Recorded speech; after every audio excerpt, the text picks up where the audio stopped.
শেখ হাসিনা পরিবর্তন হয়েছে, ব্যক্তিগুলো পরিবর্তন হয়ে এখন নতুন কিছু ব্যক্তি আবির্ভূত হয়েছে। আমরা মনে করি এইসব ব্যক্তির সাথে এইখানে ঢাকা 18 বিএনপির কোনো সম্পর্ক নাই। বিএনপির যারা খালেদা জিয়া, বিএনপির যারা জিয়াউর রহমানের অনুসারী, তারা চাঁদাবাজি করতে পারে না, তারা দুর্নীতি করতে পারে না, তারা সন্ত্রাসী কার্যক্রম চালাতে পারে না।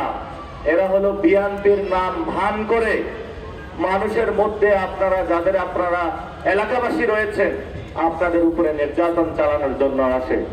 আপনারা এখানে যারা জামায়াত রয়েছেন, এনসিপি রয়েছেন, এলাকাবাসী রয়েছেন, মসজিদের মুসল্লি রয়েছেন, বিএনপির নির্যাতিত নেতাকর্মী রয়েছেন, এইসব যদি কেউ চাঁদাবাজি, সন্ত্রাসী, দুর্নীতি গ্রস্ত কারো মানুষের উপরে নির্যাতন করতে আসে, তাহলে আপনার তাদের বিরুদ্ধে দাঁড়ানো এলাকাবাসীর পক্ষ থেকে নৈতিক দায়িত্ব এই দায়িত্ব আপনাকে আদায় করতে হবে সমাজের অংশীজন হিসাবে। কেন আদায় করতে হবে?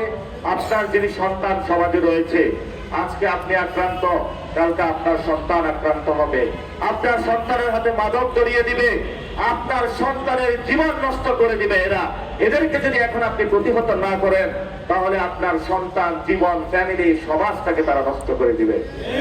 গুলিস্তানে গিয়েছিলাম, এক ব্যবসায়ী ভাই, আমি তো কথা বলতে চাই না, ওকে জড়ায় ধরে বললো, ভাই অনেক কষ্টে কিছু টাকা ইনকাম করি, রাতের বেলা হলো 4 লাখ টাকা নিয়ে যায়। এরপরে আমি কথা বলা শুরু করেছি, কারণ ওই ভাই যে করুণ কষ্টে তার হৃদয়ের অভিব্যক্তি আমাকে প্রকাশ করেছে, আমি সেই কষ্ট ভরা বুক নিয়ে আজকে বয়ে বেড়াচ্ছি।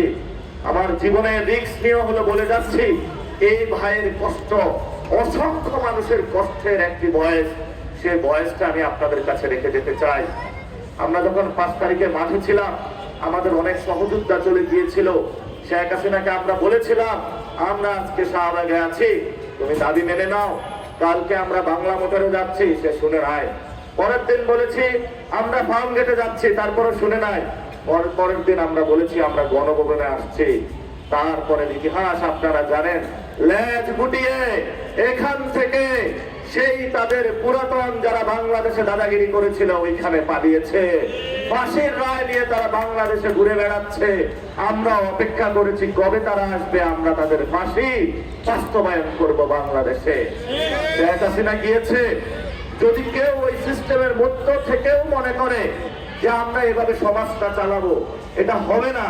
কারণ তরুণ প্রজন্ম পরিবর্তন হয়ে গেছে, সমাজের মধ্যে একটি পরিবর্তনের ঢেউ এসেছে। যেই পরিবর্তনের আগামীর ঢেউয়ে যারা সন্ত্রাসের পক্ষে নিবে, যারা চাঁদাবাজির পক্ষে নিবে, যারা দুর্নীতির পক্ষে নিবে, যারা মাদকের পক্ষে নিবে, ওই ঢেউয়ে হলো তারা এই সমাজ থেকে বেঁচে যাবে। এই তরুণ সমাজরা ঐক্যবদ্ধ হয়েছে।